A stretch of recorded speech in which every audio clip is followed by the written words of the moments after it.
Bonsoir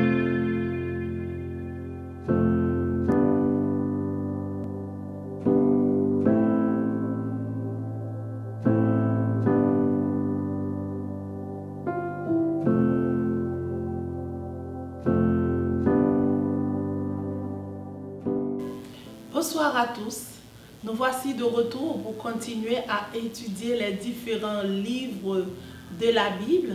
C'est notre 17e séance ce soir.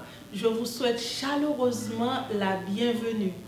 À notre 16e séance, nous avons étudié Néhémie, un leader inspirant, la reconstruction des murailles de Jérusalem.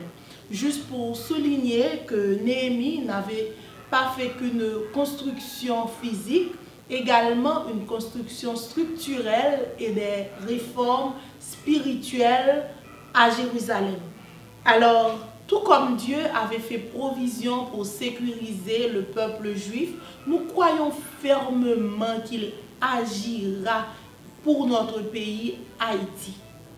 Tout comme Dieu avait fait provision pour sécuriser le peuple juif, nous croyons fermement qu'il agira pour nous autres Haïtiens, parce qu'à lui appartiennent la terre et ce qu'elle renferme, le monde et ceux qui l'habitent.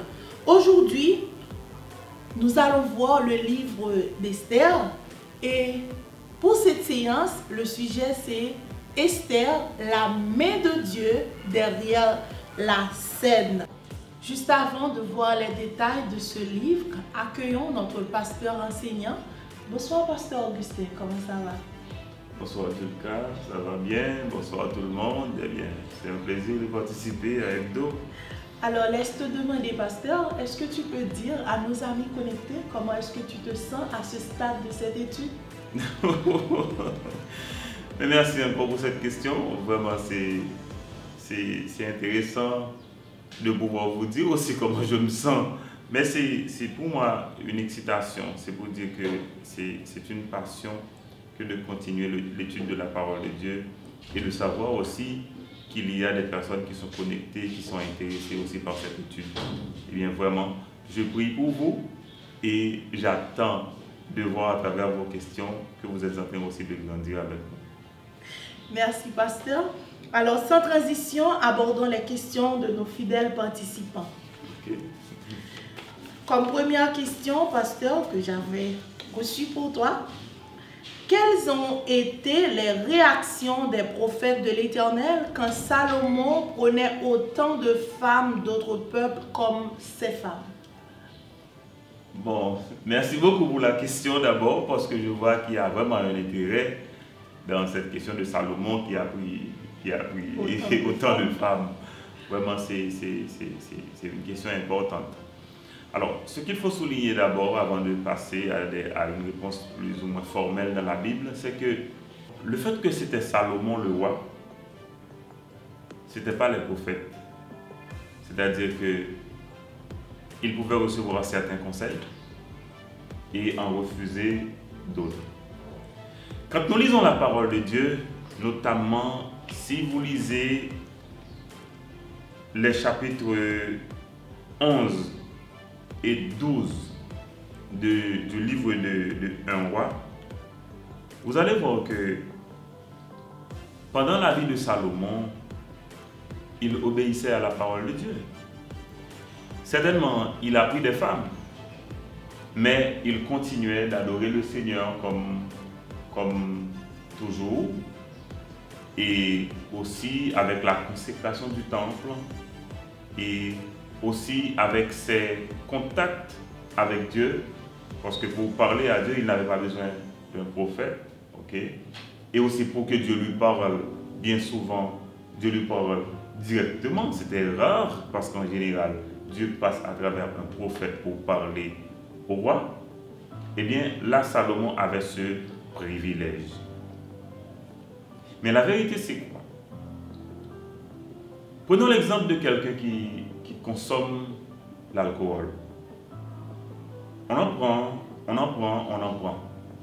Malgré les conseils, vous dites non, c'est moi qui me contrôle, je peux prendre encore. Et arrivé à un certain temps, on est devenu alcoolique. et là, on est contrôlé par l'alcool.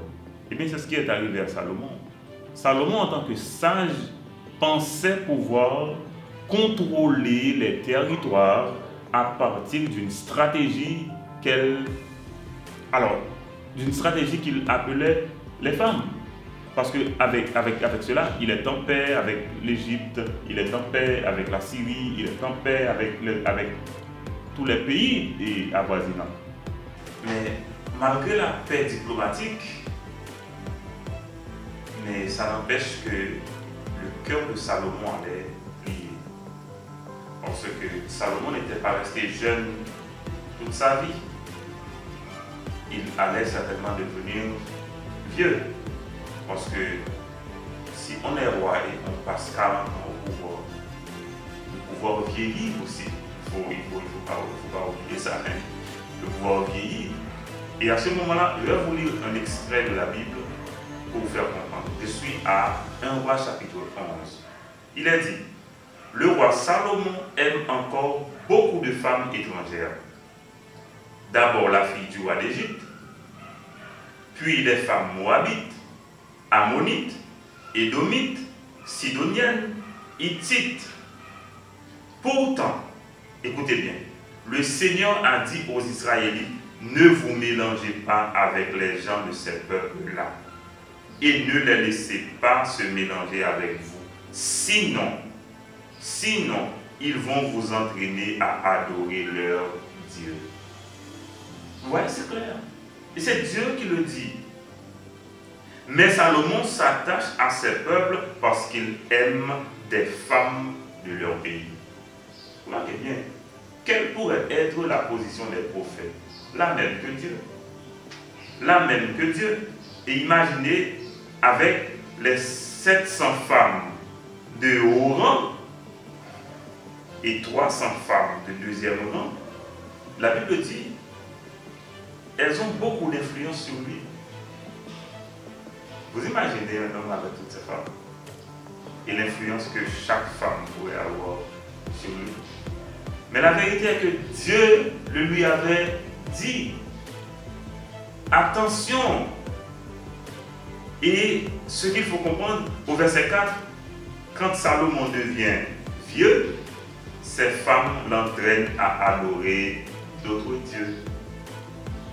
Parce qu'il y a des prophètes, mais il y a la chambre aussi du roi. Comprenez bien. Et il a dit, alors son cœur n'est plus tout entier au Seigneur Dieu, au Seigneur son Dieu, contrairement à son père David. Est-ce que vous comprenez? Et là, au verset 5, Salomon va adorer Astarté, la déesse des habitants de Sidon. Il adore aussi Molech, l'horrible dieu des Ammonites. Il fait ce qui est mal au Dieu du Seigneur et il ne lui obéit pas pleinement, contrairement à son père David. Vous voyez? Il est dit à cette époque, Salomon construit un lieu sacré sur la colline en face de Jérusalem.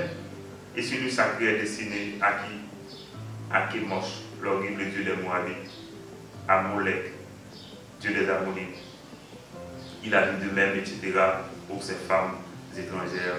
C'est tellement compliqué. Et il y a une chose que je dois quand même vous souligner au verset 9 et 10, quand il a dit, le Seigneur, Dieu d'Israël, s'est montré 2 fois à Salomon et il lui a commandé de ne pas adorer d'autres dieux que lui.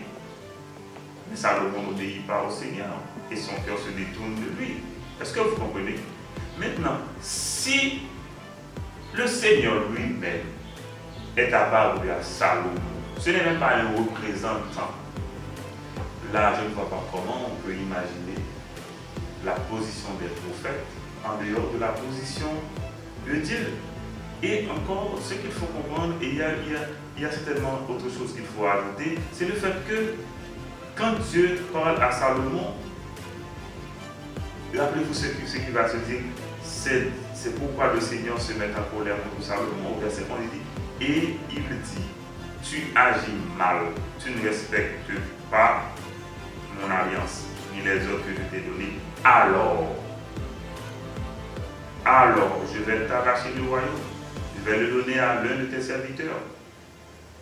Pourtant, à cause de ton père David, je ne réaliserai pas cela pendant ta vie. Mais c'est à ton fils que j'arracherai le royaume. D'ailleurs, je ne lui arracherai pas tout le royaume. Je lui laisserai une tribu à cause de ton père David et à cause de Jérusalem, la ville que j'ai choisie. Donc, quelle serait la position des prophètes? C'est la position de Dieu. Justement. Alors, pasteur, je comprends que Salomon, pas David, Salomon n'avait pas besoin de consulter les prophètes, ou les prophètes n'avaient pas besoin d'aller lui dire voilà, c'est pas bien, voilà, qu'il ne faut pas faire ci, pas faire ça, parce que le Seigneur lui-même s'en est chargé. Et c'était un grand privilège que Salomon avait. Tout à fait. Tout à fait. Deuxième question, pasteur, où étaient les conseillers, les sages du royaume au temps de Salomon, vu qu'on n'en fait pas vraiment mention? Ok. Encore une fois, c'est comme dans notre pays. Un président avait beaucoup de conseillers, de toutes sortes. Donc c'est normal parce qu'il a besoin de techniciens à côté de lui, puisque un président n'est pas censé tout savoir où. Parce qu'un pays, la politique, c'est quelque chose de complexe. Il y a tant de détails à comprendre, il y a tant de détails à régler. Cependant, encore une fois, malgré les conseillers, le roi reste le roi. Parce que quand on est conseiller, qu'est-ce que ça veut dire? On conseille ce qu'il faut faire, ce qu'on peut faire. Mais qui prend la décision de le faire? Le roi. Le roi. Je vais prendre l'exemple. David, quand il devait transférer l'arche de l'Alliance à Jérusalem, il réunit les conseillers. Mais les conseillers disent, mais non, c'est la meilleure décision parce que c'est la vision de Dieu, Jérusalem. C'est la place de Dieu. Tout le monde dit, bravo David. Bravo, c'est bon. Ok. David, quand il doit faire le recensement, or Dieu a dit non. Est-ce qu'il avait consulté ses conseillers? Et quand des conseillers remarquent que David va faire le recensement, Joab, personnellement le chef de l'armée, est venu dire à David, David, tu es sûr que c'est ce que tu dois faire? Tu te rappelles que Dieu avait dit non? C'est-à-dire même Joab était servi de prophète. Joab était un prophète pour David aussi. Vous comprenez? Malgré tout, il a dit que le cœur de David était destiné à cela. Et c'est quand nous lisons le livre des Chroniques, nous allons interpréter ce passage pour réaliser que la Bible dit que Satan avait dirigé le cœur de David en ce sens. Est-ce que vous comprenez? Ah, derrière la scène. Alors, il y a plus que cela. Voilà. Et que Salomon vraiment n'avait pas consulté les sages, les conseillers du royaume pour prendre les décisions. Et puis, ok. Aussi, ce qui se faisait, par exemple, avec les femmes, en réalité, oui, ce qu'il faut comprendre, le fait d'avoir ces femmes, a priori, a posteriori, c'est mauvais. Cependant, si Salomon avait ses femmes et que son cœur n'était pas entraîné vers l'idolâtrie au point d'enfreindre toutes les lois, ça allait toujours être mal. Mais l'aggravation n'allait pas être aussi éclatante. Ok? Et c'est pourquoi quand Dieu dit non pour une chose, il faut l'écouter. Parce qu'il y en a qui se croient trop sages. Dis non, je vais faire ceci, je vais m'arrêter là. Mais ce que vous oubliez, vous n'aurez pas le pouvoir de vous contrôler après. Ok? Alors, pasteur, qui était Jéroboam? Oh oui, Jéroboam. J'aime cette question. Mais si vous permettez, je vous réponds directement dans la parole de Dieu face à cette question. Remarquez bien. Jéroboam. Je suis à 1 Roi chapitre 11, verset 26. Il est dit, Jéroboam, fils de Nébat, est au service du roi Salomon. Jéroboam était un serviteur de Salomon. Un serviteur de Salomon. Voilà. Ok, pasteur, les 20 rois qui se succédèrent dans le royaume du Nord, étaient-ils tous des fils, petits-fils de David? Ok, cette question-là peut prêter à confusion. Si on est dans le royaume du Nord, c'est qu'on est dans le royaume d'Israël. Ok? Ce ne sont pas les fils de David. Vous voyez, c'est à partir de Jéroboam. Et comme je viens de citer ce nom-là, je peux vous dire que Jéroboam n'était pas tombé du ciel. Jéroboam était un serviteur de Salomon. Et si vous lisez 1 Roi chapitre 11, verset 26 jusqu'à la fin, vous allez voir l'histoire de Jéroboam. Parce que Jéroboam était un serviteur. C'est parce que et Salomon a observé Jéroboam en train de travailler. Il dit, ah, cet homme ressemble à un homme de valeur. Et Salomon est sage pour comprendre que Jéroboam était un homme de valeur. Et il l'a tout de suite embauché. Mais maintenant, pendant qu'il est au service de Salomon, et alors que Salomon est en train de plier son cœur à l'idolâtrie, à ce moment, Jéroboam allait rencontrer un prophète qui lui parle et qui lui dit, Jéroboam, tu sais, tu vas aller au roi. Laissez-moi vous montrer cette histoire-là parce que c'est tellement intéressant. Bon, ça prend du temps et je voudrais que j'aille un petit peu plus vite, mais laissez-moi vous dire, il a dit, c'était un Éphraïmite, originaire de Séréda, sa mère est veuve et s'appelle ce roi. Voici à quelle occasion Jéroboam se révolte contre le roi. C'est à l'époque où Salomon fait construire le terrasse appelé Milo et réparer un trou dans le mur de la ville de David. Jéroboam est un jeune homme fort et courageux. Salomon voit comment il travaille, il le choisit pour surveiller les ouvriers des tribus d'Éphraïm et de Manassé. Et on continue. Un jour, Jéroboam sort de Jérusalem. Le prophète Aïa de Silo le rencontre sur la route. Ils sont tous les deux seuls dans la campagne. Aïa porte un vêtement, etc. Ensuite, il dit à Jéroboam, écoutez.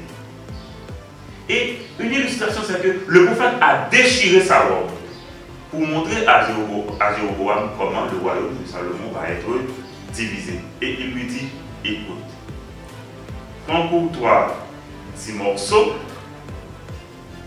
prends pour toi 10 morceaux. En effet, voici le message du Seigneur de l'Israël, je vais arracher le royaume à Salomon et je te donnerai 10 tribus, ainsi de suite.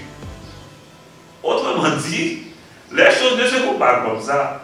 C'est que le royaume est divisé, c'est à cause de l'infidélité de Salomon.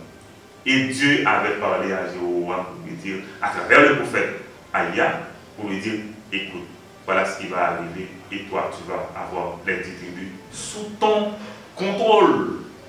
Mais c'était le royaume du nord, c'était le royaume d'Israël. Maintenant, s'il faut parler des rois descendants de David, il faut aller dans le royaume de Juda, le côté sud. Ok, là vous allez voir, ce sont les fils et les petits-fils de David qui régnaient à sa place.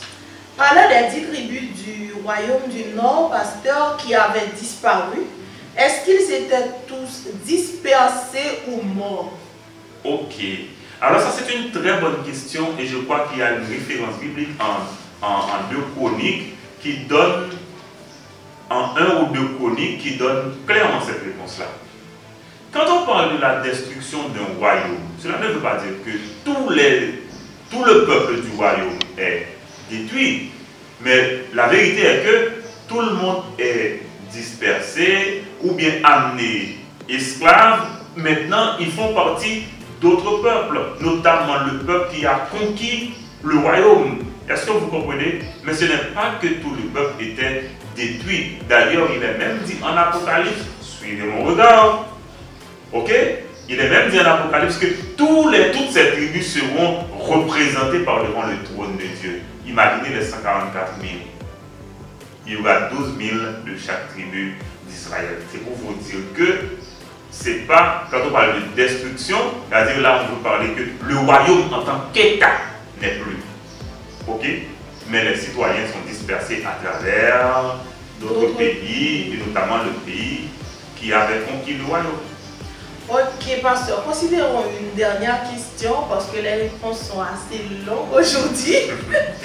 Pasteur, par rapport à notre culture, notre histoire, la reconstruction spirituelle d'Haïti est-elle possible? Bon, ça c'est une question superbe. Mais laissez-moi vous dire que on ne peut pas parler de reconstruction spirituelle d'Haïti. Ok? Nous pouvons parler de reconstruction spirituelle d'Israël. Et c'est le seul peuple sur la terre que nous pouvons évoquer en ce sens-là, pour dire que la reconstruction spirituelle d'Israël. Pourquoi? Parce que Israël, c'est le peuple de Dieu. La vérité est que, je suis arrivé là maintenant, je vais vous le dire. Chaque nation que vous voyez sur la terre, il y a un démon en arrière de cet état.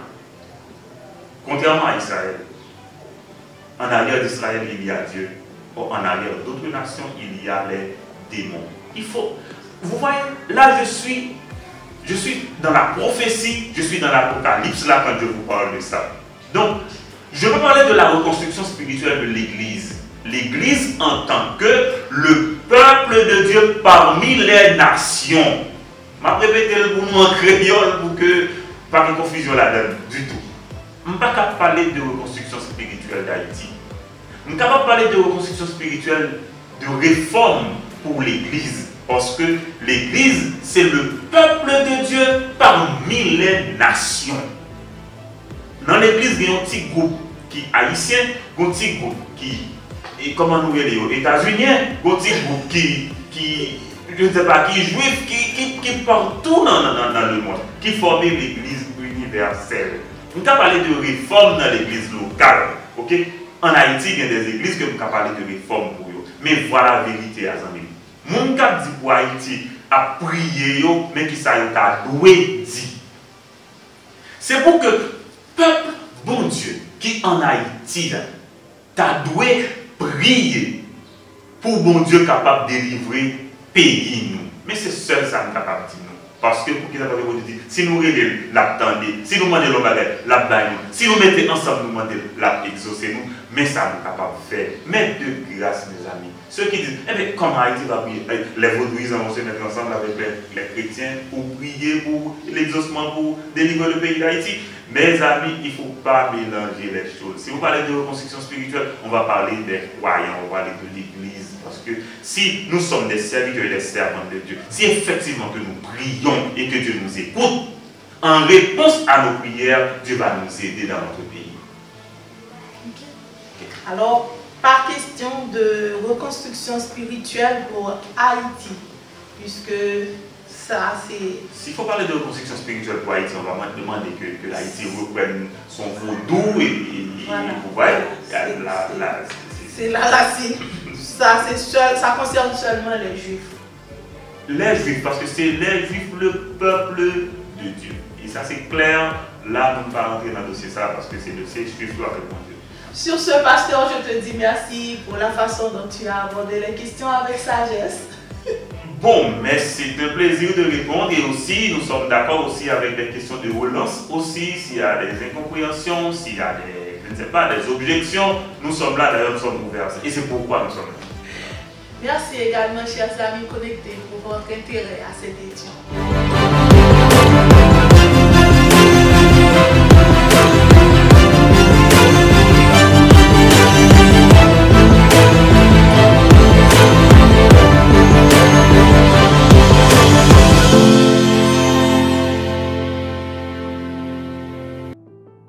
Chers amis, comme c'était annoncé, le titre de notre étude pour ce soir, c'est bien Esther, la main de Dieu derrière la scène. Alors souvent, nous passons par des situations difficiles où nous ne voyons pas la main de Dieu qui agit pour nous. Eh bien, je vous invite à prêter attention à cette étude ce soir pour comprendre que la main toute puissante, victorieuse de Dieu agit aussi derrière la scène en faveur de son peuple, en faveur de ses enfants. Vraiment, disposez-vous et bonne écoute. Merci beaucoup, Zulka. C'est extraordinaire et je crois que c'est visible, hein? Il y a beaucoup de lumière. Hein? Derrière la scène. Derrière la scène. Ah bon, il y a... bon, en fait, disons dans la scène, disons sur la scène. Voilà, Esther, la main de Dieu derrière la scène. Le livre d'Esther. Remarquez bien, amis, nous allons voir comment jouer ça, comment jouer notre vie. Pourquoi? Parce que notre appel, c'est que le peuple de Dieu doit être délivré. Eh bien, jouer sa vie en vue de la délivrance du peuple de Dieu, peu importe le prix à payer. Car la main toute puissante de Dieu, comme vient de le dire Julka, la main victorieuse de Dieu continue d'agir derrière la scène en faveur de son peuple. Eh bien, on va retourner au format d'hebdo. Une petite intro, une lecture biblique, la prière, l'arrière-plan du livre, la place du livre, le contenu et enfin les leçons à tirer, puis la conclusion. Voilà, c'est ce que nous allons voir aujourd'hui en hebdo. Chers connectés, je renouvelle mes salutations à vous, vous qui êtes là dimanche après dimanche pour hebdo. Nous vous remercions de votre intérêt. Nous étudions les livres de la Bible pour découvrir cette histoire extraordinaire, merveilleuse, incluant Dieu et l'homme. Mais pourquoi nous faisons ça? C'est à la recherche de notre propre histoire avec Dieu. À Hebdo 17, nous allons voir le livre d'Esther pour retrouver la main toute puissante et victorieuse de Dieu qui conduit et délivre son peuple, même dans les cas où il paraît impossible. Car les promesses de Dieu, ensemble, ne failliront jamais. Voilà. Vous vous rappelez à Hebdo 16, comment nous avons vu le livre de Néhémie, notamment Néhémie, un leader inspirant, la reconstruction des murailles de Jérusalem. Vous voyez, malgré les oppositions, Néhémie est arrivé à ses fins. Pourquoi? Car la bonne main de Dieu était sur lui. Et bien aujourd'hui, nous allons voir la cause à laquelle Esther et Mardoché avaient joué leur vie pour la délivrance du peuple de Dieu. C'est surtout un prétexte. Je vous dis un prétexte, parce que je sais que vous connaissez l'histoire. Hein? Un prétexte pour nous sensibiliser sur la cause de notre propre vie, en sorte que nous nous y adonnions entièrement, sans rien ménager, pour pouvoir atteindre les fins de Dieu. Lisons la parole de Dieu maintenant, en Jérémie chapitre 31, versets 35 à 37, pour découvrir quelque chose de merveilleux. J'ai découvert ce passage et je vais le partager avec vous. Voilà ce que la Bible dit. Ainsi parle l'Éternel, qui a fait le soleil pour éclairer le jour, qui a destiné la lune et les étoiles à éclairer la nuit, qui soulève la mer et fait mugir ses flots, lui dont le nom est l'Éternel des armées. Si ces lois viennent à cesser devant moi, dit l'Éternel, la race d'Israël aussi cessera pour toujours d'être une nation devant moi. Ainsi parle l'Éternel, si les cieux en haut peuvent être mesurés, si les fondements de la terre en bas peuvent être sondés, alors je rejetterai toute la race d'Israël à cause de tout ce qu'ils ont fait, dit l'Éternel. J'espère que quelqu'un a compris. Prions ensemble. Dieu, notre Père, nous te rendons grâce pour ta fidélité et nous bénissons ton nom pour ta grande bonté. Ta fidélité envers Israël, ton peuple, nous fait réaliser combien tu n'abandonnes pas ceux et celles qui t'appartiennent. Nous comprenons la profondeur de ta parole selon laquelle rien ni personne ne pourra nous séparer de ton amour manifesté en Jésus-Christ notre Seigneur. Que ta lumière, ta grâce, ta gloire, ton visage brillent sur nous pour nous accorder la révélation nécessaire pour te connaître, comprendre ta parole et en tirer toute l'énergie utile pour agir selon ta direction. Père, que ton Saint-Esprit s'active et nous remplisse et que ta gloire seule soit notre partage aujourd'hui, demain et toujours. Au nom de Jésus. Amen. Amen. Et disons Amen. Amen. Amen. Voilà, amis, le livre d'Esther. La main de Dieu derrière la scène. Quel est le contexte du livre d'Esther? Dès les premiers versets du livre, nous remarquons un homme, un législateur du nom d'Assuérus. Il fut roi de Perse, connu sous le nom de Xerxès. Alors quand on dit Assuérus, c'est pour retrouver la forme perse du terme, mais pour la forme grecque, c'est pourquoi on dit Xerxès. X-E-R-X-E-S. Voilà. Son règne s'étend de 486 avant Jésus-Christ à 465 avant Jésus-Christ. Et je vais essayer de vous faire aujourd'hui une petite liste des rois dans l'ordre chronologique en référence à l'histoire de Perse et aussi en référence à l'histoire biblique. Écoutez bien, il y avait Cyrus le Grand, vous vous rappelez, 550 à 530 avant Jésus-Christ.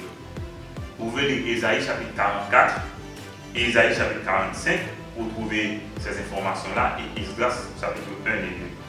Il y avait un deuxième roi qui s'appelle Cambyse. Son règne s'étend de 530 à 522 avant Jésus-Christ. Après lui, en 522, il y a Darius le Grand. Ok, 522 jusqu'à 486. Esdras 6 nous donne des informations et c'est lui qui avait décrété la continuité des travaux à Jérusalem qui se sont achevés en 516 avant Jésus-Christ. Après lui, il y avait le roi Xerxès ou Assuérus. Ok, on est en train de parler de lui là. Ok, son règne avait commencé en 486 avant Jésus-Christ pour prendre fin en 465. Et il va avoir un autre roi qui s'appelle Artaxerxès. Ok, et Artaxerxès 1 notamment 465, 424, et c'est en référence à lui qu'on voit Néhémie au chapitre 1 et 2. Après Artaxerxès, nous allons voir Darius 2, 423 jusqu'à 404 avant Jésus-Christ. Et il y aura aussi Artaxerxès 2 qui va régner de 404 jusqu'à 395 avant Jésus-Christ. Nous ne pourrons pas aller plus loin puisque vous savez très bien que à partir de 400, ce sera une période qu'on appelle période intertestamentaire. Je suis sûr que Hebdo vous apportera les informations en temps utile sur cette période. Vous remarquez? L'histoire d'Esther, à quelle période ça avait pris place? Essayons de situer cette histoire. D'abord, c'est entre la reconstruction du temple de Jérusalem avec les Zorobabel, avec Esdras, et la reconstruction des murailles. C'est-à-dire que entre ces deux histoires-là prend place l'histoire de Esther. C'est-à-dire Esther vient avant Néhémie, mais Esther vient aussi après la reconstruction du temple de Jérusalem. Et la période du deuxième empire rapportée dans Daniel, le premier c'était Babylone avec Nebuchadnezzar, etc. avec Daniel, et Esther a évolué dans la Perse. Vous connaissez très bien, quand on parle de Perse, on parle de l'Iran, de Babylone, on parle de l'Irak. Là, pour ceux qui avaient écouté, qui avaient suivi la présentation sur Néhémie, il y a beaucoup d'informations que vous avez pu retenir. Encore d'autres détails. Aujourd'hui, je me donne la responsabilité de vous en parler et je le fais. Encore pour le contexte d'Esther. Rappelez-vous en Daniel chapitre 2, le rêve, la vision du roi Nebuchadnezzar que Daniel avait expliqué. Vous vous rappelez les différents métaux qui avaient été soulignés? Les royaumes, il y avait l'or, il y avait l'argent, il y avait le bronze, il y avait le fer. Et c'était en référence à 4 royaumes qui allaient se succéder. D'abord Babylone, ensuite Perse, après c'est les Grecs et enfin les Romains. Donc, là encore, je vous en parle parce qu'on est ensemble à Edo, on est en train de nous éduquer ensemble. Je fais des recherches pour vous.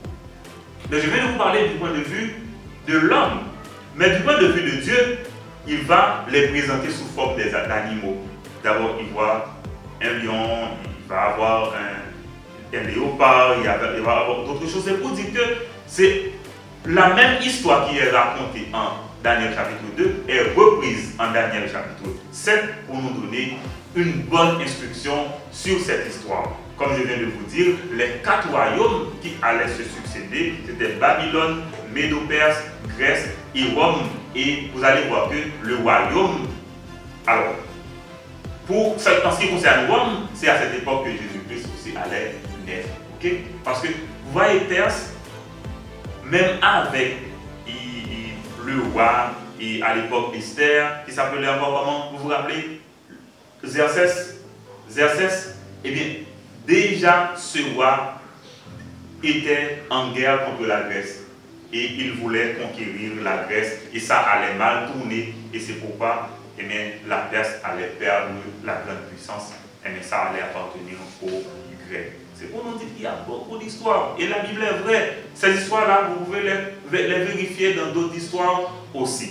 Voilà. Eh bien, on reprend encore pour le livre d'Esther. Quand vous lisez Esther, pour ceux qui ont l'habitude de lire la Bible, je vais vous présenter un petit plan simple que n'importe qui peut lire sans problème. D'abord, vous voyez un banquet royal au début, n'est-ce pas? Le chapitre 1er.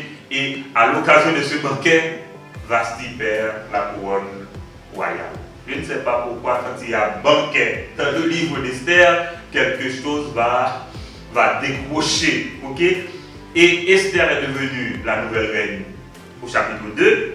Un complot visant l'extermination des Juifs au chapitre 3. Désolation et recours au chapitre 4.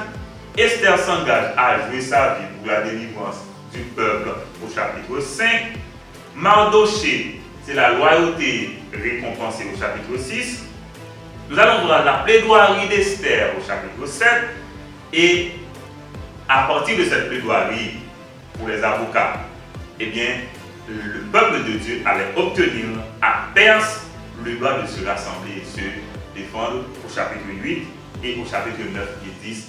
Nous allons voir comment la date qui a été choisie pour l'extermination des Juifs est devenue la date pour la célébration d'une fête appelée Purim pour les Juifs. Voilà, amis, c'est pour le plan un plan plus simple d'Esther. Mais maintenant, essayons d'entrer dans les détails. Consigne. Surveillez la main de Dieu, sa providence et son travail derrière la scène tout au cours de l'étude. Vous entendez, votre travail, c'est de surveiller la main de Dieu. Cette compréhension va rendre notre étude plus vivante et plus significative. Remarquez, Esther va devenir reine de Perse. Dans quel objectif? Pour délivrer le peuple juif. Cependant, il y avait déjà une reine sur le trône. Vous connaissez son nom? Vashti. Posez-vous la question, comment le plan de Dieu pouvait-il s'accomplir dans cette situation? Il y a deux possibilités. C'est soit que Dieu intervient directement, souverainement par une armée céleste pour retirer Vashti, bon, pour révoquer Vashti et la remplacer par Esther. Ou bien que Dieu travaille derrière la scène. Qu'est-ce que ça veut dire derrière la scène? C'est-à-dire que Dieu surveille aussi les actions des hommes. Il voit les choses et il accomplit sa volonté dans les situations même difficiles. Et c'est pourquoi Dieu a choisi la deuxième voie. Il se sert de la désobéissance de Vashti. Il se sert de la colère du roi pour accomplir son dessein. Vous êtes là? Remarquons. Depuis la déportation à Babylone jusqu'au règne de Xerxès, le roi dont Esther est devenue la reine, la majorité des Juifs demeuraient en Perse, loin de Jérusalem. Seul un petit groupe était retourné à Jérusalem pour la reconstruction du glorieux temple construit par Salomon. Vous vous rappelez? Question amie, où est Jéhovah, le Dieu d'Israël? Reste-t-il le Dieu d'Israël? La loi de Dieu prend-elle fin avec l'empire de Babylone et l'empire de Perse? Autre chose, le nom de Dieu n'est même pas mentionné dans le livre d'Esther. C'est une exception du genre dans la Bible. Pourquoi ce silence sur le nom de Dieu? N'est-il plus concerné ou intéressé par le peuple d'Israël? Qu'en est-il de la main de Dieu? Si vous ne voyez pas le nom de Dieu, nous allons rechercher la main de Dieu. Remarquez bien. Quelle chance Esther pouvait avoir de devenir reine de Perse? Quasiment. C'est impossible, humainement parlant. Mais du point de vue de Dieu, il n'y a pas de chance. Mais la souveraineté de Dieu. En Éphésiens 1, verset 11, qu'est-ce qui est dit? Dieu agit selon sa souveraineté, selon le bon plaisir de sa volonté. Remarquez bien, le choix de Dieu est fait. Qu'est-ce que la Bible dit en Daniel 2, verset 21? Il renverse et établit les rois. Il donne la sagesse aux sages et la science à ceux qui ont de l'intelligence. Il renverse et établit les rois. Mais question, quel est le choix de Dieu pour vous? Quel est le choix de Dieu pour vous? Remarquons une différence subtile. Vasti renversé pour son insoumission, tandis qu'Esther, la nouvelle reine, obéit à Mardochée. Qu'est-ce que ça veut dire soumission, ami? Aujourd'hui, on a parlé de soumission, soumettre, oui, aussi tout bon, bref. Qu'est-ce que ça veut dire?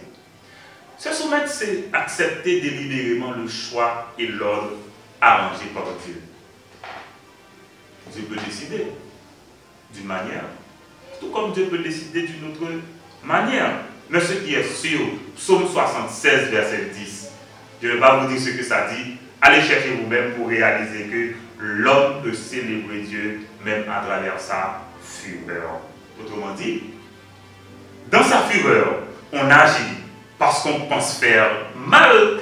Et c'est au bout du tunnel que vous allez remarquer que non, vous avez accompli la volonté de Dieu parce que Dieu en a profité pour élever ses serviteurs, pour élever ses enfants. Et Psaume 76, verset 10, et remarquez bien, Dieu a permis à Mardochée de découvrir un complot. Et cela servira à sauver le peuple de Dieu.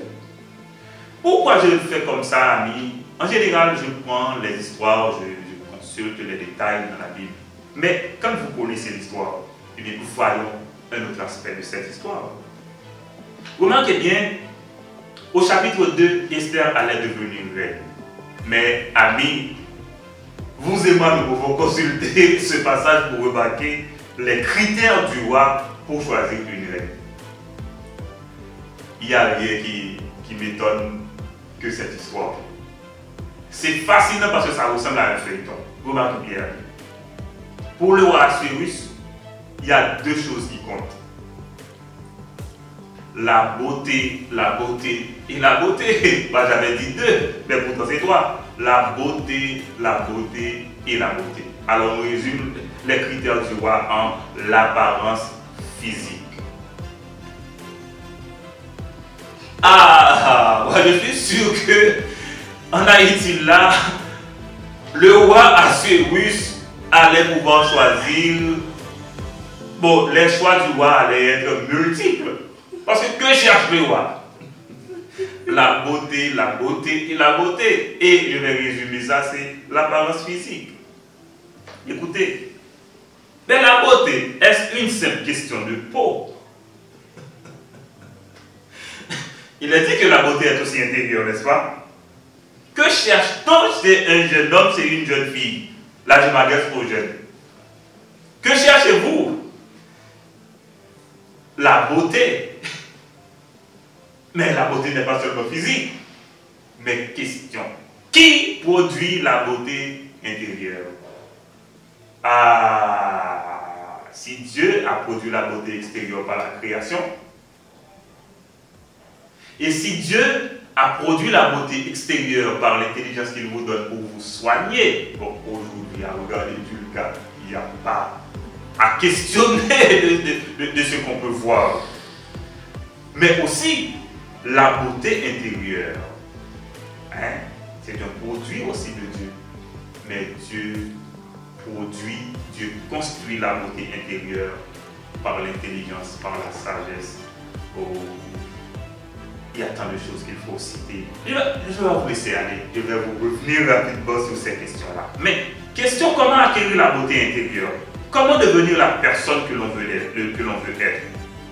Et autre chose que cherche Dieu chez un jeune homme ou une jeune fille. Il y en a qui disent c'est la modestie, ne pas chercher l'attention tous les autres, mais cherche l'attention de Dieu, s'habiller décemment, n'est-ce pas? Vous entendez ces choses? Être attrayant, soigné, propre. Du cas. On parle aussi des femmes qui sourient. Mais ça c'est merveilleux. Une femme qui ne sourit pas, c'est comme si la vie n'existe pas non plus. Il y en a qui cherchent des personnes qui sont chaleureuses, sincères, des personnes amicales. Alors, il y a différence entre être amical et flirter. Ok? Il y a différence, ok? Et aussi, il y en a qui disent non, il faut éviter les jeux malsains, notamment les drogues, utiliser un langage sain, un langage chaste.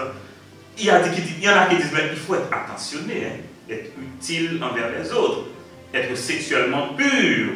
Aussi la courtoisie, donner un coup de main, hein, se soucier des besoins des autres. C'est autant de critères. Si vous cherchez, vous allez en trouver. Mais la question vraiment, amis, c'est quels ont été les critères du roi? 2 détails seulement. Que la jeune fille soit vierge, hein, et que la jeune fille soit belle. Et l'avantage qu'il y avait, Esther répondait à ces 2 critères. Mais question, amis, combien de jeunes filles perses qui pouvaient répondre à ce critère? D'ailleurs, oui, vous remarquez bien, il y avait 127 provinces. Si seulement on devait choisir une jeune fille parmi les 127 provinces pour venir dans ce concours, pour choisir la reine, eh bien on allait choisir 127 jeunes filles. Et si on choisit 3 par province, vous voyez, déjà ça ferait 3 fois 127, ça ferait 381. Vous voyez, c'est compliqué. Et amis, le pire dans tout cela, c'est la forme pour choisir la reine. Ce qu'on appelle l'essayage. Mais carrément, c'était la constitution. Chaque jeune fille doit passer un temps avec le roi. Et vous imaginez, le roi doit tout, je ne sais pas, bon, il ne veut pas aller plus loin dans cette histoire-là. Et jusqu'à ce que le roi arrive sur la jeune fille qu'il allait accepter pour être la reine. Retournons encore sur la beauté, sur les critères, parce que c'est un sujet intéressant. Remarquez bien. Parce que chacun a ses listes de critères. Je m'adresse surtout aux jeunes aujourd'hui. On dit l'attrait physique. Oui, il faut l'attrait physique, parce que c'est beau à voir. C'est agréable à la vue. C'est intéressant. Ok? Mais aussi l'attrait spirituel. Mais il faut qu'on puisse prier ensemble, il faut qu'on puisse nous entendre sur la parole de Dieu, il faut qu'on puisse grandir ensemble. Aussi l'attrait intellectuel et professionnel, mais il faut pouvoir s'accorder sur le plan intellectuel. Aussi l'attrait moral, mais dans les choix moraux, il faut qu'on puisse s'accorder. Aussi l'approche de la famille, mais écoutez, il y en a qui ne s'entendent pas avec les enfants, mais il faut s'accorder. Et aussi, le je, le tu, le nous. Mais il faut trouver quelqu'un qui puisse penser à l'équipe et non à lui tout seul. Et aussi communiquer. Il y en a qui communiquent pour confondre. Ah, ça, m'a dit nous bien carré votre tel votre Bible. Il y a des gens qui communiquent dans un seul objectif pour confondre. Ils tout manipulé. C'est où poser des pions et pions ça va poser, c'est pas notre bagage, c'est que la personne. Sa communication avait pour but de vous confondre. Mais quel est l'objectif vrai? Quel devrait être l'objectif de la communication? Se faire comprendre, au moins. Faciliter les choses d'aller. Bref. Mais maintenant, remarquez que je vais vous montrer comment que Dieu travaille derrière la scène. Dieu travaille derrière la scène. Parce que pour ces critères-là, Esther pouvait répondre à ces critères et au-delà même de ces critères. Et une chose qu'il faut surveiller dans ce passage, c'est le fait que Mardochée a dit à Esther, attention, n'ose pas répéter que tu es juive. Allez comme ça. Et Esther avait écouté. Même pas le dire mon bagage. D'abord, nous-mêmes, c'est seulement Dieu qui travaille derrière celle, non? Oh, Satan aussi travaille derrière la scène. Vous remarquez, la main du malin allait s'activer tout de suite. Parce que vous remarquez, Dieu place un pion. Esther reine. Aussitôt Mardochée vient pour niveau aussi dans le royaume. Mais ça ne va pas jouer. Satan qui t'a connu ça pour le préparer. Et bien il tout placé pion partout. Et bien voilà, Dieu place Esther reine. Satan va le passer Aman, premier ministre. Ah, regardez quand il a habillé pour voir comment ça va le faire là. Comme si nous regardons la reine à combat qui saint. Esther, Mardochée, Aman. Non. Du point de vue de Dieu, il n'y a pas de hasard. Il n'y a pas de chance. Tout est contrôlé, tout est planifié. Selon la souveraineté de Dieu, Dieu place un pion. Esther. Satan vient mettre un pion par pour qu'il relève. Amen. Est-ce que vous comprenez? Et Amen, le plan du diable allait s'activer à travers Aman, un instrument aguerri. Et voilà qu'est-ce qu'il va chercher à faire. Exterminer le peuple de Dieu. On va me poser une question. Qui est capable d'oser pour dire pour la bataille contre bon Dieu, pour la bataille contre le peuple de Dieu? Un seul monde qui a fait ça. Il y a un seul monde qui a capable de faire ça. Il est ça, il utilise tout moyen astucieux, tout moyen pour être capable de brûler, qui a des moyens comment, ingénieux pour que lui arrive à faire ça. Remarquez bien, Aman, l'ennemi des Juifs, est promu premier ministre, deuxième personnage du royaume de Perse. Deuxième personnage du royaume de Perse. Il faut qu'on t'a lu Matthieu chapitre 13, verset 39 pour nous comprendre ça. Matthieu 13, verset 39. Pour nous comprendre que ce n'est pas comme ça, Aman est chef. C'est qu'il y a une main qui le dépose comme chef. Mais je dis ça, ami. Où est-ce qu'on a une grandeur personnelle? Alors, on a sur le plan professionnel, on appelle ça, on a construit un pouvoir personnel. Je vais vous deux bagages que je vais faire avec lui. Un, c'est faire mon apparaître dans les yeux par plus haut et plus fort que les gens y est. À ce moment-là, il dit que mon ami mon propre opinion de lui-même. Et deuxièmement, ça fait mon imposer loi à tout le monde. Imposer caprice à tout le monde. Mais je vais tout dire ça.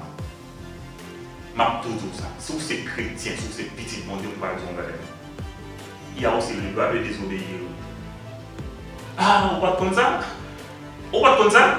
Il y a aussi le droit de désobéir. Oui, on désobéit aux hommes pour pouvoir obéir à Dieu. Et c'est ça, oui, la vérité. Moi-même, j'ai intérêt à me parler avec vous parce que qu'est-ce que j'ai à perdre? J'ai rien à perdre. Et qu'est-ce que j'ai à gagner? Beaucoup à gagner. Parce que je dis la vérité. Il y a le droit aussi de désobéir. Pour dire non, je ne peux pas faire ça, je ne suis pas d'accord ça. Songez Pierre. Les salés de rien va imposer dire que pas jamais citer le nom de Jésus de Boussou. Il a dit, oh, ça m'a dit bien.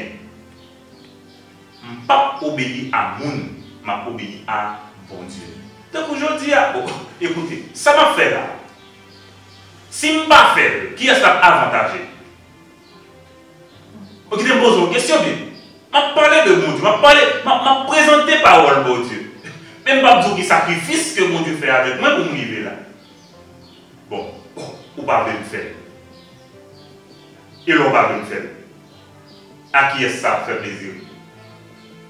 Vous n'avez pas compris ça va dire. Vous n'avez pas compris ça va dire. Eh bien, vous remarquez bien, il y a le droit aussi de désobéir. C'est clair. Mardoché a eu la sueur froide en refusant de s'agenouiller devant Aman. Parce que Aman, premier ministre, et on a dit n'importe salvé, c'est. Et ça mettait Aman en colère. Et Aman en colère, imaginez que ça Satan profiter pour le planifier. Il va planifier pour le punir et Mardoché qui va mettre à genoux devant Aman, non? Pourquoi il s'est planifié? La détruit tout le peuple pour Dieu. Tu vas comprendre. On est capable de dire que bon, c'est vous-même. Il dit c'est vous qui faites problème. Ok, mais non, c'est pas vous. C'est vous-même, et famille, et tout le monde qui est connecté à vous, c'est ça lié. Vous n'avez pas compris tout. On me voit vous. Qui est-ce qui part agenouiller devant Aman? Mardoché. Et regardez le plan Satan bien. C'est pas seulement Mardoché, la puni. La puni et Mardoché, et famille Mardoché, et tout le monde qui a une connexion d'une manière ou d'une autre avec Mardoché. Bon, c'est-à-dire, dis-moi qui monde qui a un plan comme ça. Dis-moi qui monde qui a un plan comme ça. Parce que là où Mardoché, où est un homme vertical. Mais partout dans le monde, Partout côté monde sérieux fonctionner, un homme vertical, c'est un monde pour honorer. Et sous qui base un homme vertical, c'est lui-même pour que au moins, non seulement, on va détruire, on va détruire la famille, on va détruire tout le monde qui est connecté avec lui, au moins, pour regarder ça, on va retirer toute la net pour que le page ne apparaisse encore. Bon, pas de problème. Pas de problème. En Noël, l'ennemi de Dieu, l'ennemi du peuple de Dieu, à lire 1 Pierre chapitre 5, verset 8, pour qui est-ce? Pour qui est-ce qui t'a fait ça? Et au final, Aman va choisir un dé. Un dé, nous connaissons qu'on et les rois jouer avec un détail, il y a 4 faces. Ok? C'est pour son domino. On a 4 faces et puis on va voir en l'air. Voilà comment Aman fait pour choisir date que l'a indiqué. Pour dire bon, parce que Mardochée je ne sais pas âgé de vendre. M'a choisi date ça. 13 dans le dernier mois. Et le monde ça nous va le faire. Nous va le faire exterminer tous ces fios. Un dé pour indiquer là le jour de la destruction des Juifs. On appelle ce mois le mois d'Adar. Adar. Mais ma rappelle un verset dans la Bible, attendez. 1 Jean 4, verset 4. La Bible dit, celui qui est avec nous est plus fort que celui qui est dans le monde. Celui qui est avec nous est plus fort que celui qui est dans le monde. Aman planifie le 13 du 12e mois pour l'extermination des Juifs, sans savoir qu'il ne verra pas ce jour arriver. C'est-à-dire, les jours ça a bien arrivé, même Aman pas existé. Bon, on a regardé des décrets. On décret. Qui ça décret a dit? Ou pas comment on monde désobéit, ou pas comment on monde pas l'exterminer un peuple. Tendez bien. Mais qui ça décret a dit? Ou capable de lire chapitre 3 dans Esther. On va faire l'histoire là de manière traditionnelle, genre on apprend des détails pour faire l'histoire. Mais on comprend la main de Dieu qui a agi et aussi la main du diable aussi qui a agi. Regardez bien. Mais qui ça Aman gagné comme accusation pour le peuple là? Il dit, un peuple dispersé et à part parmi les peuples. Mais c'est normal. Nebuchadnezzar vient détruire le pays mondial. Il a amené en esclavage. Comment vous avez pas dispersé? Son bagage logique. Deuxièmement, un peuple ayant des lois différentes de celles de tous les peuples. Mais c'est normal. Israël, c'est un peuple à part. Israël, c'est un peuple unique, du genre. Mais là encore, est-ce que chaque pays a les mêmes lois, les mêmes règles, les mêmes coutumes? Non. Il a ajouté, un peuple n'observant point les lois du roi. Et c'est ça le mensonge. En quoi le peuple n'observait pas les lois de Perse? C'est-à-dire, Mardochée seulement, qui pas obéi à caprice Aman, ça fait que il dit tout le peuple là pour le détruire. Et vous comprenez qui ça dit en conclusion? Un tel peuple ne mérite pas d'être au repos. Et c'est pour ça qu'il demande au roi pour que le roi capable d'ailleurs l'autre pour le faire tout le monde ça péri. Vous imaginez un génocide qui est planifié. Bref, c'est lui. Et puis, mais ça, M. Fer, il a mis la tête des Juifs à prix. Il dit, ouais, mais qui ça m'a baou comme rapport, comme bénéfice, si vous faites ça. Je dis nous bien, aussitôt, on dit, Aman, fais ça vous voulez.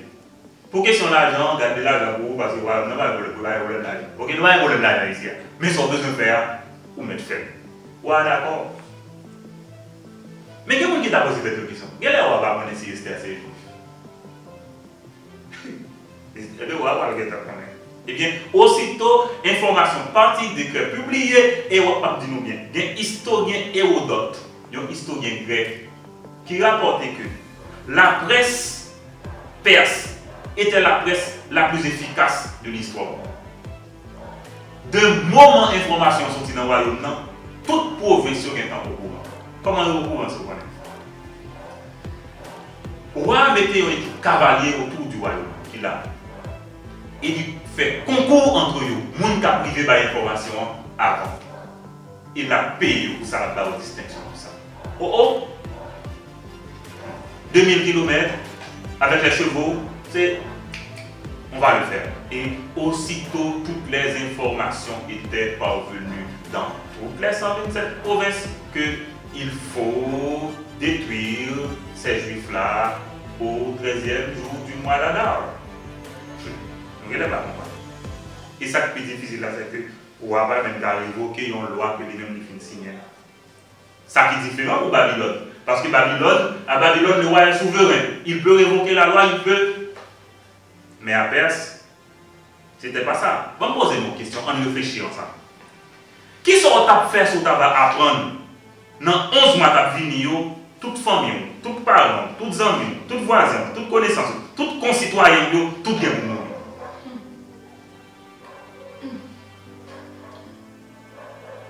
Je pose une question. Est-ce que j'aime vivre ça ou les rejet déjà, côté isolé?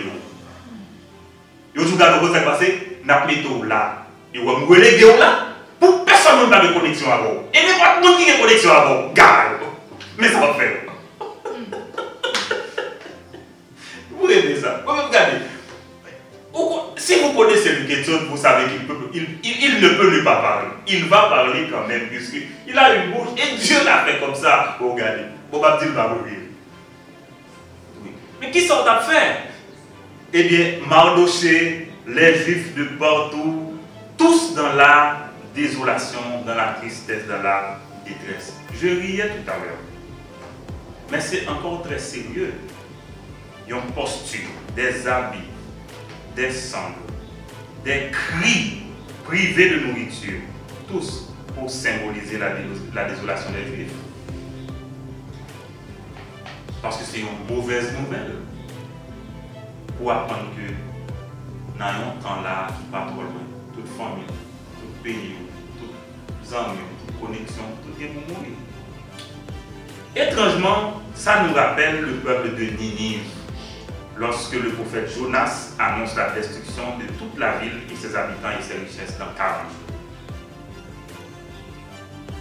Esther, informée de ça, a demandé, mais qui problème qui gagnait? Où on a vu d'Esther dans le royaume, mais je ne sais pas qui a eu un décret qui est publié. Il faut pour informer. Qui problème qui gagnait? Pourquoi ces habits de sac Mardoché? Qu'est-ce que ça veut dire?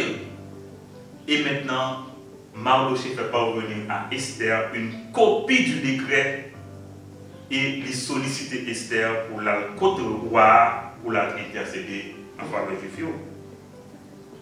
Mais oui, on nous conforme ça. Vu la nécessité de sauver la vie de mes concitoyens, vu l'importance de la vie que Dieu donne, je vais trouver le roi, peu importe les conséquences. Ah, est-ce que vous l'avez vu? Mais les rois, les Esther, il a dit le roi. Vous voyez Esther va songer. Entre le roi et la reine, il y a une règle. Ah, c'est pas le diable. C'est pas le diable. 1. Peine de mort contre quiconque se présente devant le roi sans être appelé. Et si le roi ne lui tendrait pas les 7 d'or, vous voyez mon cause à l'audia qui doit garder ou pas qu'il doit vite de vous. Parce que c'est la royauté. C'est la politique qui est comme ça. C'est la politique. Peine de mort contre n'importe qui monde qui fait ça. Mais deuxièmement, comment demander au roi de changer l'inchangeable?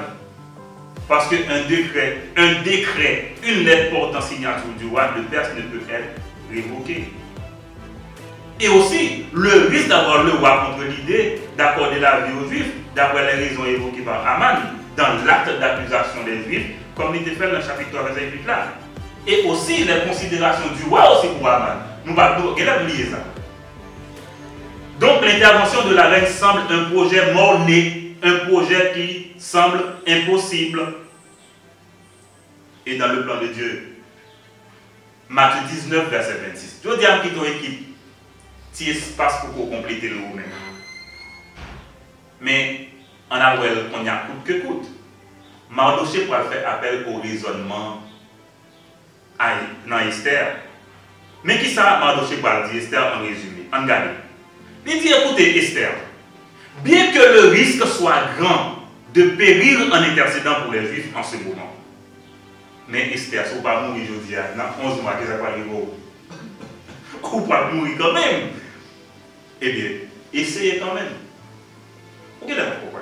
Esther dit, si mal contre elle va relayer je vais mourir. Mardoché dit, il y a 11 mois qui s'est pas nouveau. Vous avez pas le décret, vous allez mourir quand même. Pour les gens qui peuvent mourir, vous allez mourir quand même. 11 mois, fini. Il dit deuxièmement, Esther. Soit si vous ne pas intercéder pour les Juifs, m'a tout bien. La délivrance, le secours viendrait d'autre part. Vous ne pas comprendre. Vous comprenez pour qui ça? Parce que la survie des Juifs est garantie par les promesses de Dieu. Je vais sauter pour vous là dans Jérémie 31, verset 35 à 37. Bon Dieu dit, est-ce qu'on a mesuré le ciel là? Est-ce qu'on a mis tant de terre au fond tout? Est-ce qu'on est capable de compter étoiles et dire voilà, seule condition que tu as réunie pour être capable de rejeter Israël? Bon Dieu va rejeter les coca d'huile? Non, coca d'huile. Bon Dieu va rejeter. Eh bien, vous chasser là, la tourner là, vous chasser de l'autre côté, la tourner là, suivez mon regard. Oui, la question c'est que, peut-on empêcher au soleil de briller? Peut-on mesurer la taille de l'univers et le nombre des étoiles? Peut-on creuser un trou au centre de la terre? Si oui, le peuple de Dieu peut être disqualifié. Sinon, personne. Jésus-Christ a dit, je bâtirai mon église. Et même les portes de l'enfer ne pourront pas prévaloir contre elle. Et puis, le troisième remarque que Mardoché fait à Esther, et là c'est très intéressant, c'est la main de Dieu derrière la scène. Mardoché dit Esther, la sagesse divine, en faisant monter Esther à la royauté, la sagesse divine qui fait venir reine Jodia, la sagesse divine qui fait chef, non, qui fait chef, pour venir autres chef là. Est-ce qu'on connaît pour qui ça est là? C'est peut-être pour un jour d'aujourd'hui, oui, que mon Dieu fait pour chef. Esther prend sa décision. 2 détails en décision. 1. Pour que tout juif soit jeûné pendant 3 jours. 2. Il pourra le voir quoi qu'il a fait. C'est ça nous révèle l'héroïsme. Ok? Le héroïsme, on dit bah là bien. Héroïsme caille reine. Mais maintenant, nous sommes rois avec quand roi et reine. Non, mon règle. On est en vrai. Maintenant, la reine vient voir le roi. Pas bien, il y a 30 jours par exemple. Mesdames, nous là. Est-ce que nous là? Reine a 30 jours depuis le roi. Et m'a dit nous bien, je dis à reine pour le roi. En général, c'est le roi qui vient voir la reine. Parce que roi, c'est moi reine qui gagne. On ne va pas oublier ça. Mais je dis à reine pour le roi. Pour qui ça va le ou pour qui ça? Proverbe 21, verset 1.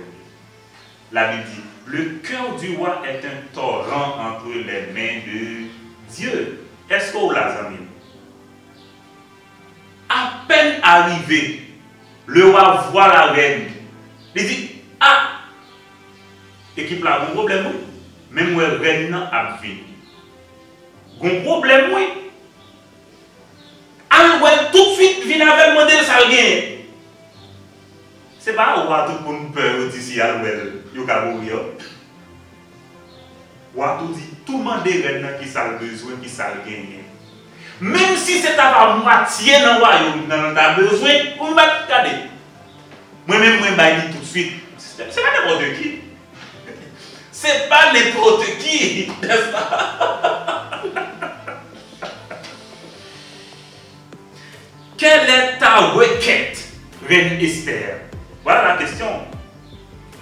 Mais Esther, tu dois avoir une urgence pour te présenter maintenant. Qu'est-ce qui t'arrive? Esther, qui s'en gagné? Esther, qui a ce qui fait mal? Esther, écoute.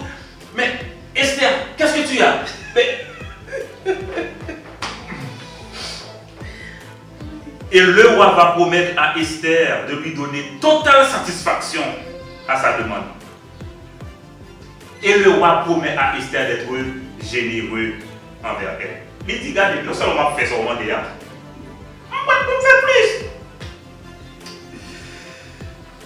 Esther invite le roi à son banquet, en lieu et place de présenter sa demande.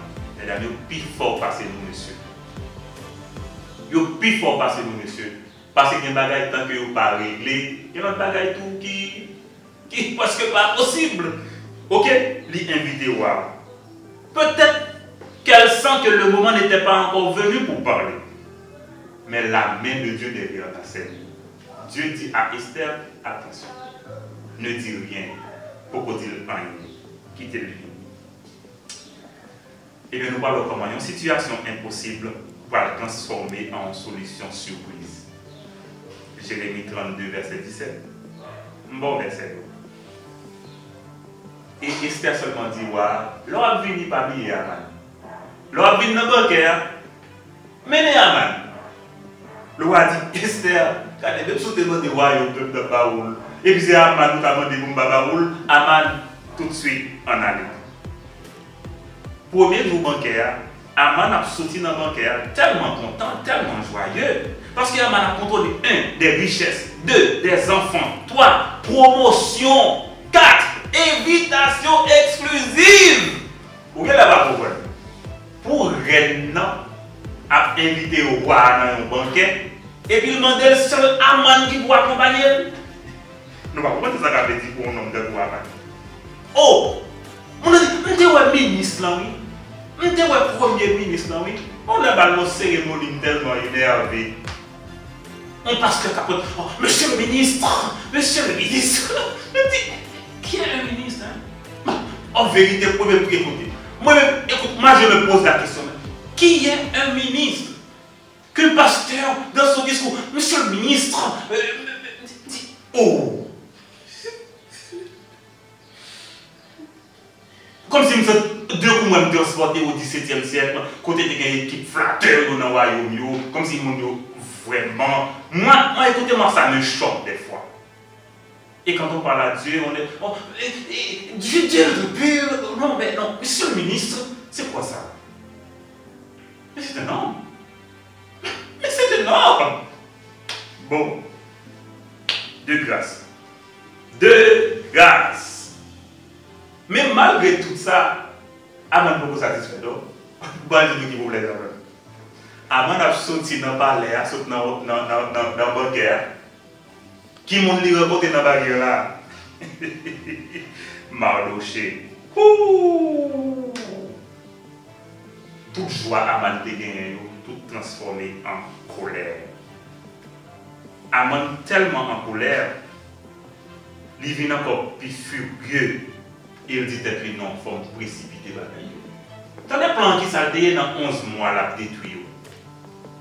Mais après, banquier, ouais, quand même, il y a Mardoché qui l'a dit non. On va regarder ce qu'on a fait avant la charité. Et le lendemain qui s'est imaginé faire, nous connaissons l'histoire là bien. Ses amis, sa femme le conseillent une solution facile. Le faire pendre. Suivez mon regard. Quand c'est pas si nous connaissons les gens qui ont une solution facile. Regardez, où est-elle là? Ça l'a pris là. Ça le vaut là. Juste, c'est fini.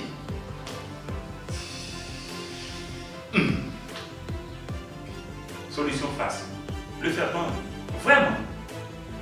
Le faire pendre, qui? Mardoché. Faire pendre, c'est fini. En question, amis. Pour qui ça d'après nous, bon Dieu qui était méchant, prospérer? Ça fait mon problème comme ça.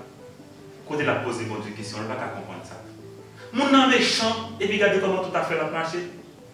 Mon nom est mauvais cœur, regardez comment tout le a fonctionné. Bon Dieu dit, et à ça, où est-ce qu'il va comprendre? Qui est-ce qui dit qu'il a fonctionné bien? Qui est-ce qui dit qu'il est en forme? Comme ce qu'on regarde, on dit, oh oui, méchant, attendez. On dit que c'est mal la fait, et vous dites la l'aise, vous dites bien. Vous dites à ça, raisonnez nos frères. Qui est-ce qui dit qu'il est en forme? Songez, vous voyez comment vous montez là? Et qu'on s'est arrêté au descendre. Vous mettez les psaume 72 jusqu'à psaume 82, pour comprendre de qui ça va parler. Maintenant, il y a deux requêtes devant moi. Deux requêtes qui sont en attente. 1. Aman qui vient pour le faire pendre Mardoché. 2. Esther qui va demander roi pour sauver Juif. Mais subitement, ami, mon problème qui est arrivé. Roi pas qu'à dormir. Pour médecin qui attendent là, n'a écrit pour moi dans le commentaire là, s'il vous plaît. Qui c'est qui a causé au monde pas qu'à dormir? Et qui conséquence ça cabaye? Et qui remède nous capoter à ça? Moun qui médecin qui attendent là, nous avons souhaité que nous répondons dans le commentaire là. Roi Xerxès pas qu'à venir sommeil. Monsieur ouais pas qu'à dormir. Pourquoi on dit roi pas qu'à dormir? Tout le monde pas qu'à dormir. C'est pour ça que roi pas dormir et puis roi dormir. On a royaume non. Et bien il y a toute équipe là dit monsieur pas qu'à dormir ça passe.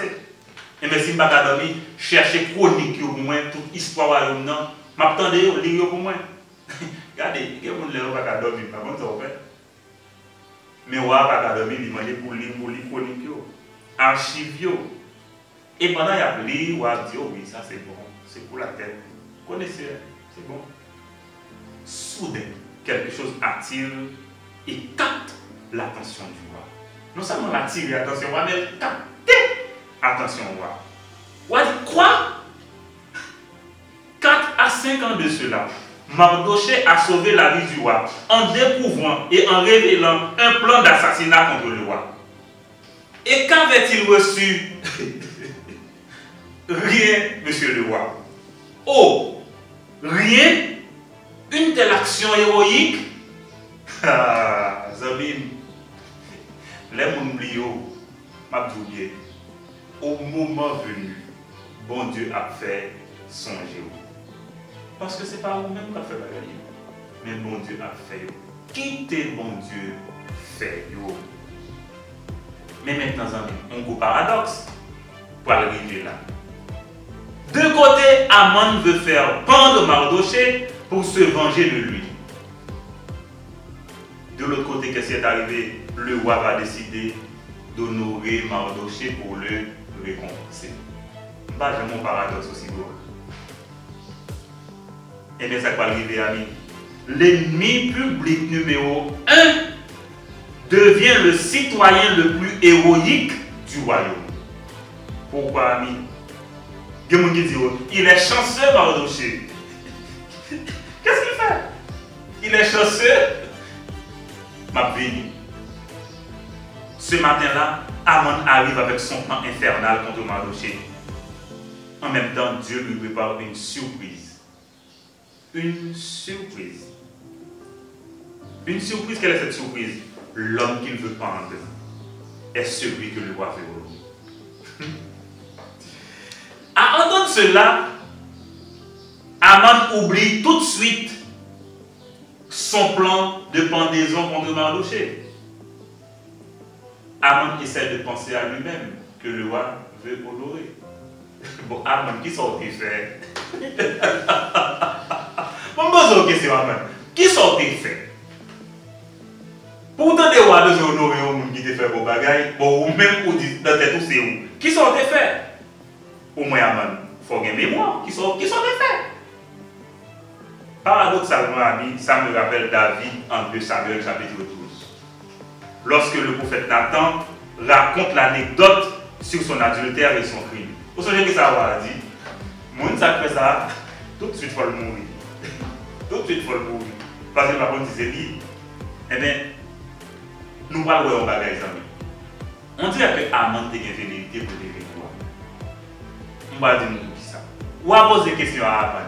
Qui ça pour me faire pour les gens que vous voulez honorer? Nous parlons de tout le décor de Aman est royal.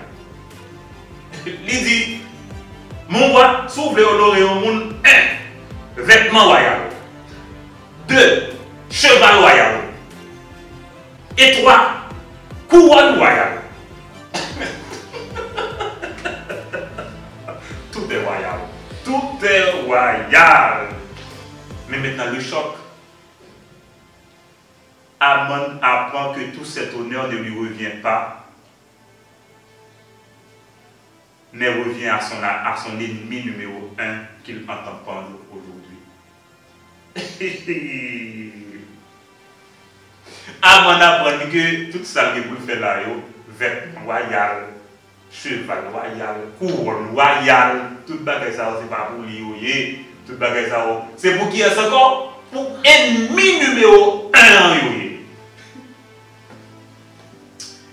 Donc ça plus grave là, c'est que Aman n'a pas dit non. Aman ne peut pas s'y opposer. Quelle humiliation, quelle honte. Léon Moun peut-être plus haut passer sa vie.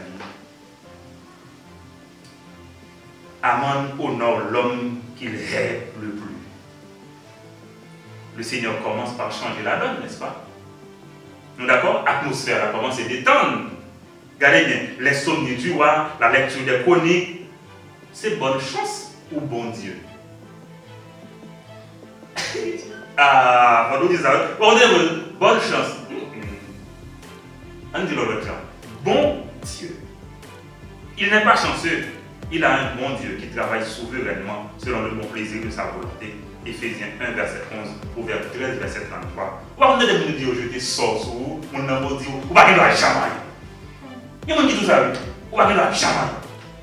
Et puis, dans le détail, on dit qu'on histoire juive, ou pas courir sur eux. Qu'est-ce que la Bible dit dans Genèse 12, verset 3? Les bons Dieu fait avoir un bon message. Il dit, bah, on va poser la question, qu'est-ce que Dieu a promis à ceux qui maudissent les Juifs? Nous comprenez pour ça? Genèse 12, verset 3. Je maudirai ceux qui te maudiront et je bénirai ceux qui te béniront. Vous avez souvent en bagaille, béni petit bon Dieu. Béni petit bon Dieu, parce que si vous béni à tout cœur, bon Dieu a béni tout. Mais si vous maudit, bref. Et puis, on pose une question, comment combattre contre Dieu et espérer gagner? On est au verset 16, verset 18, la Bible dit l'arrogance précède la ruine et l'orgueil précède la chute. Eh bien, rendez-vous au nouveau banquet de la reine, le nouveau banquet. Que demandes-tu, chère reine? Nul doute que Aman devient prudent, parce que la journée n'a pas bien commencé. Quelle est ta demande, reine Esther?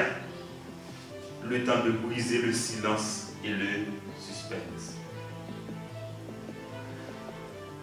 Mon roi, ma vie et celle de mon peuple a sauvé. Mon roi, sauvez la vie. Mon roi, sauvez la vie du peuple. Ah, Zabit Bebo, oui, c'est à l'école d'Esther. Sauve ma vie, Seigneur, et sauve la vie de mon peuple. Esther continue. Nous sommes vendus pour être exterminés. Et voilà les preuves.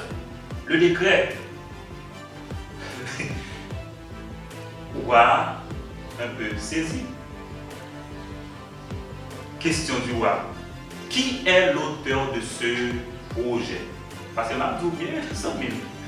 Ouais, si vous ne pouvez pas expliquer, c'est pas dans le monde. Du respect. Du respect. Côté de monde comme si il doit au moins insulter mon face et puis me répondre, même moi j'ai une précaution avec ça. Qui est l'auteur de ce projet? Esther répond, Aman, le méchant, l'oppresseur. Côté Aman, c'est ça. Aman, là, d'abord, Esther était en attente. Waouh! Roi Cyrus tombé dans cette colère, même respirer, il ne va pas respirer. Monsieur n'a pas réfléchir. Je dis, non, petit temps. Monsieur est sorti sous le jardin pour la réfléchir, pour la loi qui ça pour le faire. Au contraire, ça veut dire colère dans le royaume perse là. Pour ceux qui sont colère qui mettaient Vasti dehors, est-ce que ceux qui sont colère qui mettaient décret pour tout les juifs là, et bien son l'autre colère, oui, là, on va faire là. Et bien dans colère ça, on va sortir pour la respirer parce qu'il n'y a pas qu'à respirer. Chaleur haut. Et Aman est terrifié, en même temps Aman imprudent. Bon, Aman, si on sorti dans le jardin, on sorti dehors, ou même tout ça fait. On pose des questions. Roi a sorti, c'est le premier ministre roi a oublié. Depuis qu'il sorti déjà, vous pouvez sortir. Aman pas sorti, figure qui ça Aman va le faire. Aman va le faire imprudence grave, là le supplier maintenant, au point que là le cabane côté maintenant, hier. Pour qu'elle va comprendre.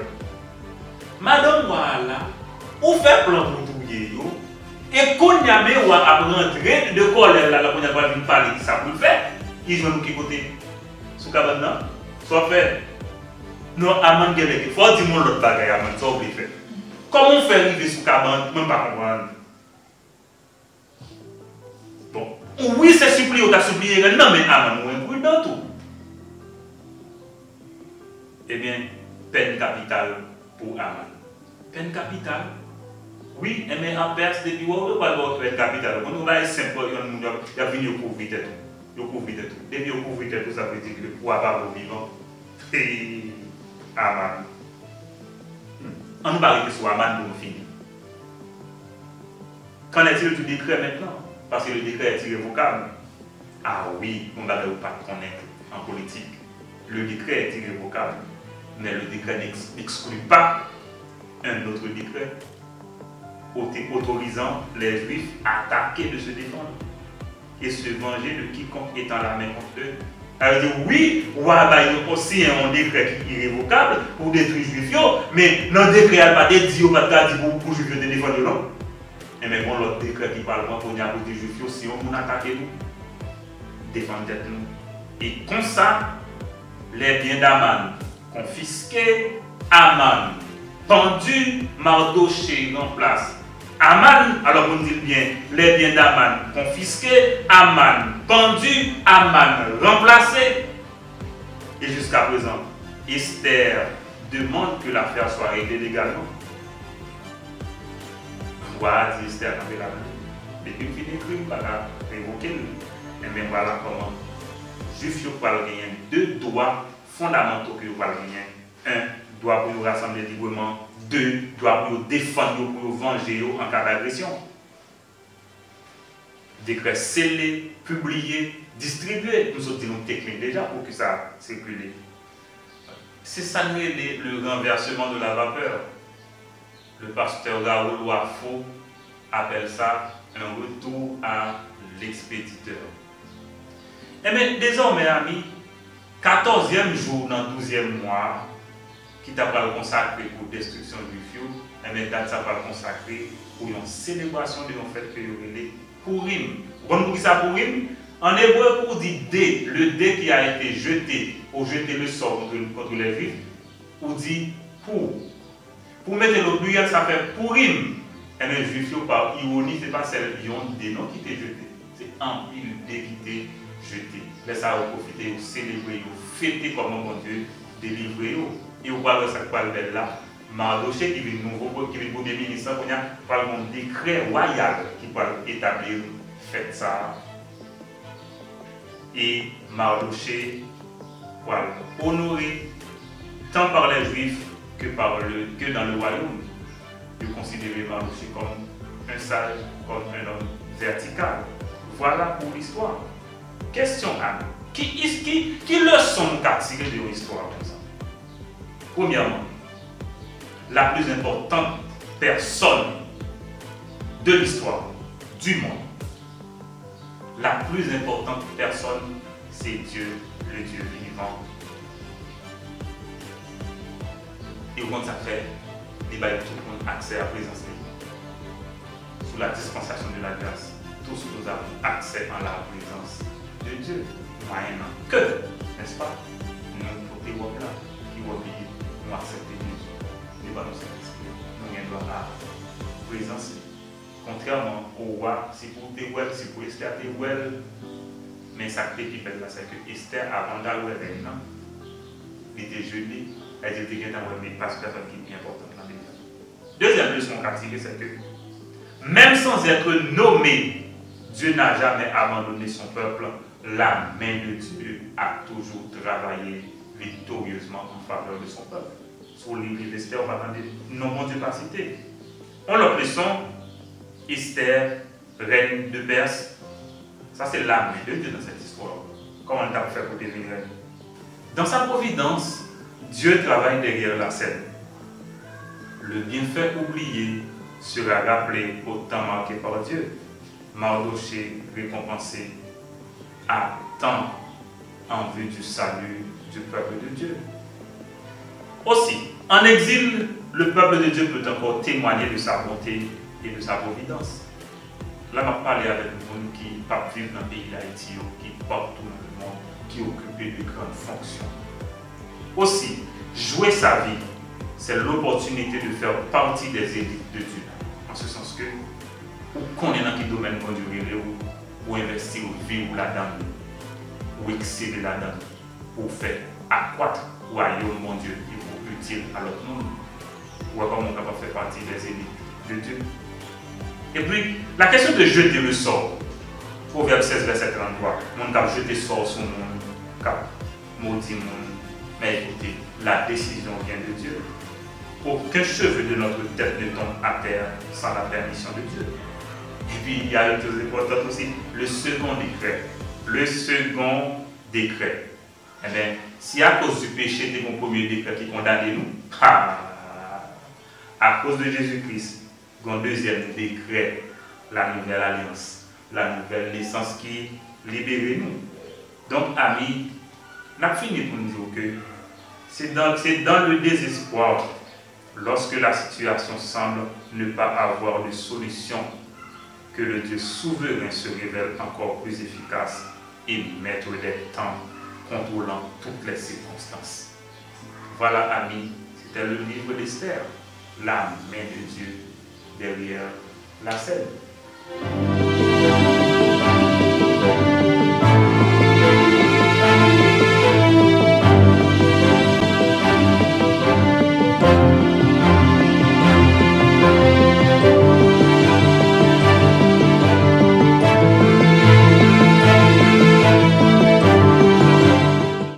Esther, la main de Dieu derrière la scène. Hebdo 17.